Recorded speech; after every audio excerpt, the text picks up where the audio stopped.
That's kind of the blank canvas of San Juan County. And this represents the Navajo Nation. Part of this was here in the early 1900s. This part was added around 1932. Here we have the yellow is BLM land, the green is Forest Service, the purple is National Park Service, and all the little blue squares are state institutional trust land sections. So school sections is what they're often called.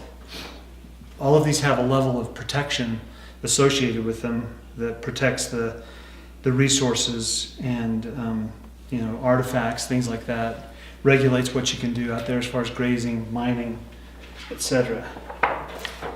So you can see there's not a lot of private property in San Juan County.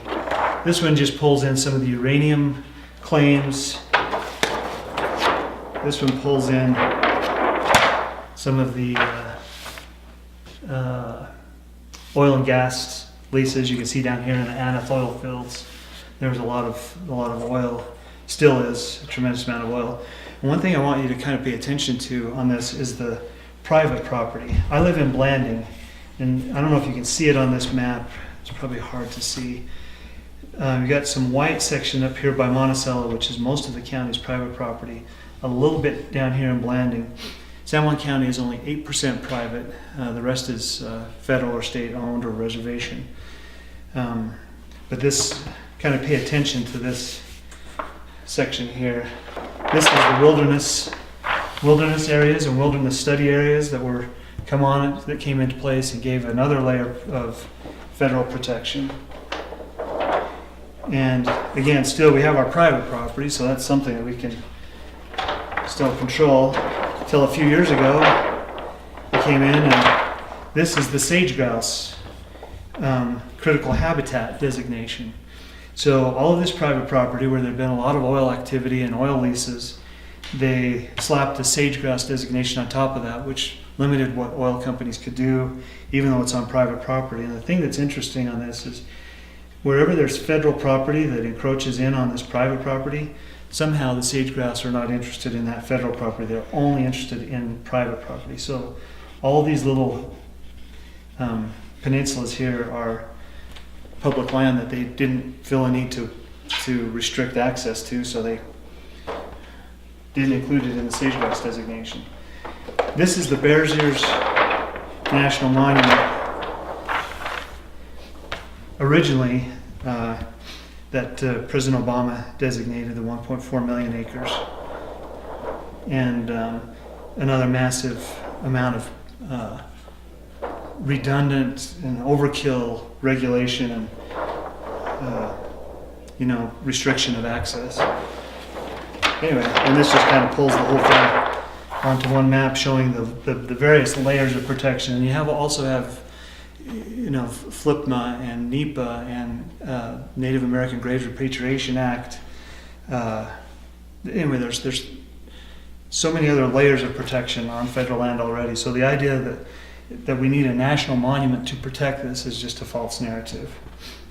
Anyway, so that's the map, and the one thing that I would really love to see from a state standpoint is for the state to step forward and let the federal government know that the area, the land within the boundaries of the state of Utah, within our various counties, are that those borders mean something. That we're a state and that we deserve the equal rights of statehood as the other states. I hope in the legislature that we can kind of put some rails on the environmental groups that are suing county commissioners, that are charging county commissioners criminally as a way to get around any sort of support that they might have from the states or the counties. It's a really nasty business that they're involved in, and I think the time is right for the counties, for the state to step forward and say we're not going to follow this same false narrative of that we don't care about this land, because I think we care about it much more than any of the folks who come from outside the area. We want to be able to live here. We want to be able to go to church and raise our families and just exist in these small communities. And in Blanding, we're like an island of private property and an ocean of public land.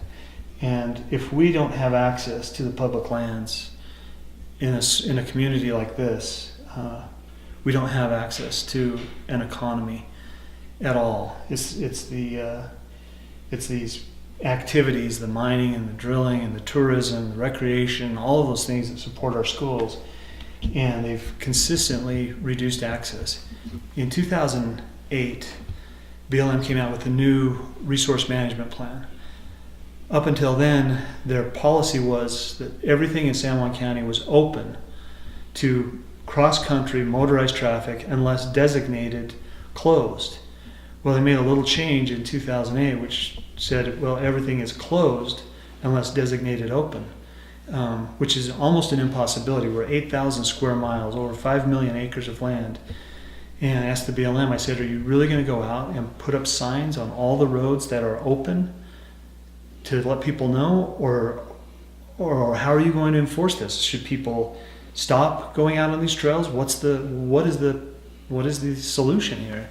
They said, no. If it's a road, you can drive on it, and no one's going to get arrested. We're not going to harass people on these roads, and yet in 2014 they kind of flipped that and decided, well, maybe we will start arresting people.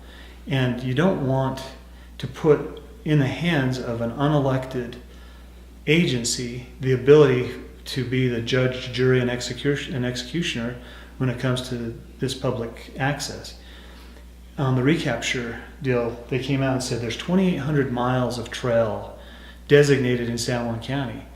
Well, the truth was there were 13 miles of trail designated in San Juan County. There's a lot of D roads, there's a lot of places you can ride an ATV, but designated trail was 13 miles. Yet the BLM is saying there's 2,800 miles of designated trail. That was on PBS NewsHour. That's all broadcast, and in the papers, and everybody's quoting it. And I called the BLM and I said, you need to retract that statement because look at your own records. They said, yeah, we saw that, we know, we're wrong, we're going to make a correction. Well, a few months later, I call up and say, I haven't seen any correction come out. I said, well, we stopped telling people that.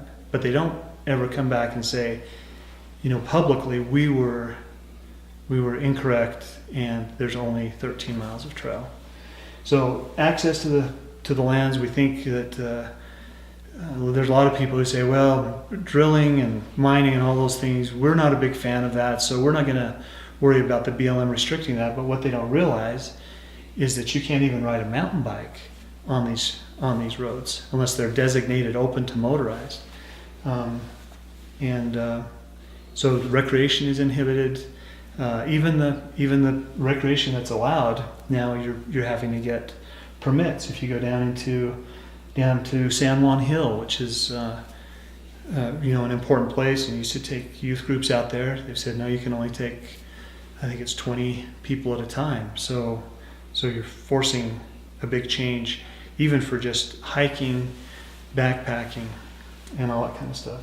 And it's not just San Juan County that's facing that. It's all of these southern Utah public lands counties.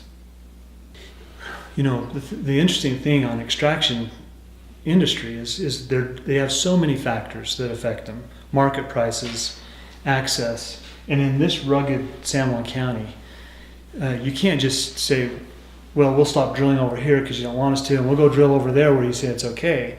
If there's no oil over there, then you're just out of business. So in San Juan County, these state school trust lands become pretty important for exploration because you can't get a permit to drill on the BLM under their master leasing plan. So there's one BLM permit out here on Cedar Mesa, and it's right out in here.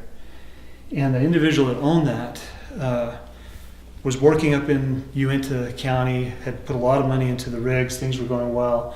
Decided he wanted to be closer to home, wanted to see if he could develop something that would benefit, his posterity right here in San Juan County. So he sunk a ton of money into a well out here. Well, the timing was bad because it was about the same time that the Great Broads and SUWA decided that they were going to go after Cedar Mesa.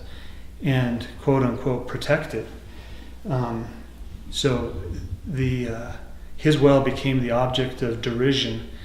They would go out with video cameras and get video cameras of his well operation, trying to get the Bears Ears in the background and just make this the poster child for destruction. Well, when Secretary Zinke came out, I wanted to show him the one active oil permit on Cedar Mesa. So we were flying in the Black Hawk helicopters, which was pretty amazing, by the way. Came across and I said, yeah, this is the spot. And we were over a little settling pond, and I was pointing down to it, and we circled it and hung around there for a few minutes before we headed on up to the Bears Ears. And that night, it's hard to hear in those helicopters, and you're on speakers, and there was 3 of them, so we're working through the systems. That night I said to Secretary Zinke, I said, and you saw the oil operation out there on Cedar Mesa? And he said, no, I didn't see it. I said, well, we were flying around that. And he said, oh, I didn't know what that was. I didn't even really notice that there was anything there, which I said, well, that's maybe a good indication that this oil operation is not creating damage at all. But with the monument designation, with all the pressure, with the inability to ever expand that oil field, if you did find oil there, this particular business virtually went bankrupt, pressured and harassed at every turn. They had threats to their equipment, threats to their employees, and finally they just pulled the operation and left Cedar Mesa, and that's the only thing that was going on out there. When you talk about Grand Staircase, Escalante versus Bears Ears National Monument, I've said, the designation on Grand Staircase was kind of a sucker punch, because there was active exploration and development and coal, things that were just shut down overnight. In Bears Ears, they had pretty much shut us down over the last 20 years prior to designating it. And it didn't come as a surprise to us. We've seen the Red Rock Wilderness Bill. They've been pushing it.